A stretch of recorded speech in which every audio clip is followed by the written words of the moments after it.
महाभारत का युद्ध क्यों हुआ था? इस सवाल के जवाब में हर कोई कहेगा भूमि के बंटवारे के लिए। 3 गांव की जमीन यदि दुर्योधन दे देता तो महाभारत नहीं होता।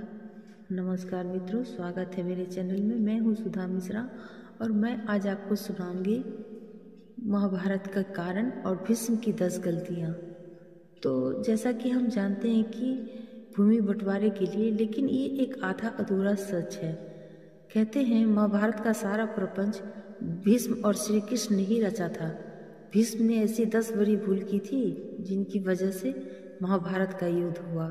आइए जानते हैं वो क्या थी 10 गलतियाँ। भीष्म की प्रतिज्ञा के कारण हस्तिनापुर का भाग्य बदल गया। गंगा और शांतनु के पुत्र भीष्म कुरुवंश के अंतिम कौरव थे। दरअसल कथा ऐसी है कि एक दिन देवव्रत पिता शांतनु यमुना के तट पर घूम रहे थे कि उन्हें नदी में नाव चलाते हुए एक सुंदर कन्या नजर आई। शांतनु उस कन्या पर मुग्ध हो गए। महाराज ने उससे जाकर पूछा, हे देवी, तुम कौन हो? तो उन्होंने अपना नाम सत्यवती बताया और कहा कि मैं निषाद की कन्या हूँ। राज उनके रूप यौवन पर रिझकर उनके पास पहुँचे, उसके पिता के पास पहुँचे और सत्यवती के साथ अपने विवाह का प्रस्ताव किया। इस पर धीवर ने कहा, राजन, मुझे अपनी कन्या का विवाह आपके साथ करने में कोई आपत्ति नहीं है, किंतु मैं चाहता हूँ कि मेरी कन्या के गर्भ से उत्पन्न पुत्र को ही आप अपने राज्य का उत्तराधिकारी बनाएं, तो ही यह विवाह संभव हो पाएगा। निषाद के इन वचनों को सुनकर महाराज शांतनु चुपचाप हस्तिनापुर लौट आए और मन ही मन इस दुख से घुटने लगे। सत्यवती के वियोग में महाराज व्याकुल रहने लगे और उनका शरीर भी दुर्बल होने लगा। महाराज की इस दशा को देखकर देवव्रत यानी भीष्म को चिंता हुई। जब उन्हें मंत्रियों द्वारा पिता की इस प्रकार की दशा होने का कारण पता चला तो वे निषाद के घर जा पहुंचे और उन्होंने निषाद से कहा, हे निषाद, आप सहर्ष अपनी पुत्री सत्यवती का विवाह मेरे पिता शांतनु के साथ कर दें। मैं आपको वचन देता हूँ कि आपकी पुत्री के गर्भ से जो बालक जन्म लेगा वही राज्य का उत्तराधिकारी होगा। कालांतर में मेरी कोई संतान आपकी पुत्री के संतान का अधिकार छीन न पाए, इस कारण से मैं प्रतिज्ञा करता हूँ कि मैं आजन्म अविवाहित रहूँगा। उनकी इस प्रतिज्ञा को सुनकर निषाद ने हाथ जोड़कर कहा, हे भीष्म देवव्रत, आपकी यह प्रतिज्ञा अभूतपूर्व है। इतना कहकर निषाद ने तत्काल अपनी पुत्री सत्यवती को देवव्रत तथा उनके मंत्रियों के साथ हस्तिनापुर भेज दिया। इसमें जानते थे कि पुत्र मोह में धृतराष्ट्र पांडवों के साथ अन्याय कर रहे हैं, लेकिन राजा और राज सिंहासन के प्रति निष्ठा के चलते भीष्म उनके साथ बने रहे। यह है भीष्म की दूसरी गलती। पांडवों के साथ हुए अति अन्याय के चलते ही महाभारत युद्ध हुआ। यदि भीष्म न्याय पालन करते तो यह युद्ध टाला जा सकता था। धृतराष्ट्र ने अपने पुत्र मोह में सारे वंश और देश का सर्वनाश करा दिया। भीष्म चाहते तो वे धृतराष्ट्र की अंधी पुत्र भक्ति पर थोड़ी लगाम लगा सकते थे, लेकिन उन्होंने ऐसा नहीं किया और दुर्योधन को गलती करने की अप्रत्यक्ष रूप से छूट दे दी। उनकी तीसरी गलती, गांधारी के साथ अन्याय। इसके अलावा भीष्म ने यह अपराध भी किया, यह जानते हुए कि गांधारी नेत्रहीन नहीं है, भीष्म ने जबरदस्ती उनका विवाह धृतराष्ट्र से करा दिया। अपनी बहन से अत्यधिक प्रेम करने वाले शकुनी अपनी बहन के साथ हुए इस अन्याय का बदला लेने के लिए जिंदगी भर चाले चलता रहा और इसी के चलते महाभारत युद्ध हुआ। ऐसा बताते हैं कि उस समय गांधार राजकुमारी के रूप की चर्चा पूरे आर्यावर्त में थी। ऐसे में पितामह भीष्म ने धृतराष्ट्र का विवाह गांधार की राजकुमारी से करने की सोची। पहले उन्होंने सोचा कि गांधारी का अपहरण करके लाया जाए, लेकिन अम्बा और अंबालिका ने उन्हें ऐसा करने से मना कर दिया था। अतः पितामह भीष्म गांधार की राज्यसभा में धृतराष्ट्र का रिश्ता लेकर गए, लेकिन उन्हें मालूम था कि उनका प्रस्ताव ठुकरा दिया जाएगा। तब पितामह भीष्म ने क्रोधपूर्ण लहजे में कहा कि मैं तुम्हारे इस छोटे से साम्राज्य पर चढ़ाई करूंगा और इसे समाप्त कर दूंगा। अंततः राजा सुबाल को भीष्म के आगे झुकना पड़ा और अत्यंत क्षोभ के साथ उनको अपनी सुंदर पुत्री का विवाह अंधे राजकुमार धृतराष्ट्र के साथ करना पड़ा। माना जाता है कि गांधारी का विवाह महाराज धृतराष्ट्र से करने से पहले ज्योतिषियों ने सलाह दी कि गांधारी के विवाह पर संकट है, अतः इसका पहला विवाह किसी और से कर दीजिए, फिर धृतराष्ट्र से करें। इसके लिए ज्योतिषियों के कहने पर गांधारी का विवाह एक बकरी से करवाया गया था। बाद में उस बकरी की बलि दे दी गई। कहा जाता है कि गांधारी को किसी प्रकार के प्रकोप से मुक्त करवाने के लिए ही ज्योतिषियों ने यह सुझाव दिया था। इस कारणवश गांधारी प्रतीक रूप में विधवा मान ली गई और बाद में उनका विवाह धृतराष्ट्र से कर दिया गया। गांधारी एक विधवा थी, यह सच्चाई बहुत समय तक कौरव पक्ष को पता नहीं चली। यह बात जब महाराज धृतराष्ट्र को पता चली तो वे बहुत क्रोधित हो उठे।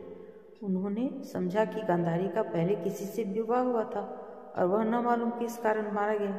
धृतराष्ट्र के मन में इसको लेकर दुख उत्पन्न हुआ और उन्होंने इसका दोषी गांधारी के पिता राजा सुबाल को माना। धृतराष्ट्र ने गांधारी के पिता राजा सुबाल को पूरे परिवार सहित कारागार में डाल दिया। कारागार में उनको खाने के लिए केवल एक व्यक्ति का भोजन दिया जाता था। केवल एक व्यक्ति के भोजन से सभी का पेट कैसे भरता? यह पूरे परिवार को भूखा मार देने की साजिश थी। राजा सुबाल ने यह निर्णय लिया कि वह यह भोजन केवल उनके सबसे छोटे पुत्र को ही दिया जाए ताकि उनके परिवार में से कोई जीवित बच सके। एक एक करके सुबाल के सभी पुत्र मरने लगे। सभी लोग अपने हिस्से का चावल शकुनी को दे देते थे ताकि वह जीवित बना रह सके। मृत्यु से पहले सुबाल ने धृतराष्ट्र से शकुनी को छोड़ने की विनती की, जो धृतराष्ट्र ने मान ली। जब कौरवों में वरिष्ठ युवराज दुर्योधन ने यह देखा कि केवल शकुनी ही जीवित बचे हैं तो उन्होंने पिता की आज्ञा से उसे क्षमा करते हुए अपने देश वापस लौट जाने या फिर हस्तिनापुर में ही रहकर अपना राज्य देखने को कहा। शकुनी ने हस्तिनापुर में रुकने का निर्णय लिया, यह जानते हुए भी कि परिजनों के मरने और गांधारी की जिंदगी भर मजबूरन आंखों पर पट्टी बांध कर रहने की वजह से शकुनी के दिल में हस्तिनापुर साम्राज्य के लिए जहर भरा है। भीष्म ने शकुनी को राज्य में रहने की इजाज़त दे दी और इसका नतीजा सभी जानते हैं। चौथी गलती, चौसर की इजाज़त भीष्म ने दी थी। राजभवन में कौरवों और पांडवों के बीच दूध कीड़ा यानी चौसर खेलने की अनुमति देना भी भीष्म की सबसे बड़ी भूल बनी। वो चाहते तो इस कीड़ा को रोक सकते थे, लेकिन चौसर की इस खेल ने सब कुछ चौपट कर दिया और भीष्म की इस इजाज़त ने युधिष्ठिर ने द्रौपदी को दांव पर लगाकर दूसरी सबसे बड़ी भूल की, जिसके कारण महाभारत का युद्ध होना और भी पुख्ता हो गया। दूसरी गलती, चीरहरण के समय भीष्म का चुप रहना। द्रौपदी की चीरहरण के समय भी भीष्म चुप बने रहे और इसी चलते भगवान कृष्ण को महाभारत युद्ध में कौरवों के खिलाफ खड़े होने का फैसला करना पड़ा। तीसरी गलती, कर्ण का सत्य छिपाना। भीष्म जानते थे कि कर्ण पांडवों के ही भाई हैं, लेकिन उन्होंने ये बात कौरव पक्ष से छिपा कर रखी। कर्ण का सत्य छिपाना भी महाभारत युद्ध का एक बड़ा कारण पड़ा। यह बात भीष्म ने ही नहीं, कृष्ण ने भी छिपा कर रखी। खुद कर्ण भी जब युद्ध निश्चित हो गया तब जान पाया। कर्ण अपनी जातिगत हीन भावना के कारण अर्जुन और पांडवों से नफरत करता रहा और दुर्योधन को हमेशा यह विश्वास दिलाता रहा कि इस युद्ध को तो मैं अकेला ही जीत लूंगा। छठी गलती, राज्य विभाजन। भीष्म पितामह ही थे राज्य सिंहासन के रखवाले और राज्यकाल के मामले में सभी निर्णय लेने वाले। धृतराष्ट्र को उनकी हर बातों को मानना ही होता था। जब राज्य का विभाजन हो रहा था तो भीष्म इस विभाजन को रोक सकते थे, लेकिन उन्होंने ऐसा नहीं किया और इसी विभाजन के चलते महाभारत के युद्ध के कारक पैदा हुए। ये गलती, अम्बा के साथ अन्याय। भीष्म की एक प्रतिज्ञा के कारण हस्तिनापुर का भाग्य बदल गया। गंगा और शांतनु के पुत्र भीष्म कुरुवंश के अंतिम कौरव थे। उन्होंने कौरव वंश को बढ़ाने के लिए कई प्रयत्न किए, लेकिन वह असफल हो गए। शांतनु ने दूसरा विवाह सत्यवती से किया। सत्यवती के गर्भ से महाराज शांतनु को चित्रांगद और विचित्रवीर नाम के 2 पुत्र हुए। विचित्रवीर के युवा होने पर भीष्म ने बलपूर्वक काशी राज की 3 पुत्रियों का हरण कर लिया और वे उसका विवाह विचित्रवीर से करना चाहते थे, क्योंकि भीष्म चाहते थे किसी भी तरह उनके पिता शांतनु का कुल बढ़े। लेकिन बाद में बड़ी राजकुमारी अम्बा को छोड़ दिया गया, क्योंकि वह साल्वराज को चाहती थी। अन्य दोनों का विवाह विचित्रवीर के साथ कर दिया गया, लेकिन विचित्रवीर को दोनों से कोई संतानें नहीं हुई और वह भी चल बसा। साल्वराज के पास जाने के बाद अम्बा को साल्वराज ने स्वीकार करने से मना कर दिया, क्योंकि वह हरण कर ली गई थी। अब अम्बा के लिए यह दुखदायी स्थिति हो चली थी। अम्बा ने अपनी इस दुर्दशा का कारण भीष्म को समझकर उनकी शिकायत परशुराम जी से की।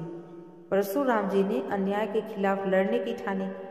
परशुराम जी ने भीष्म से कहा कि तुमने अम्बा का बलपूर्वक अपहरण किया है, अतः अब तुम्हें इससे विवाह करना होगा, अन्यथा मुझसे युद्ध के लिए तैयार हो जाओ। भीष्म और परशुराम जी का 21 दिनों तक भयंकर युद्ध चला।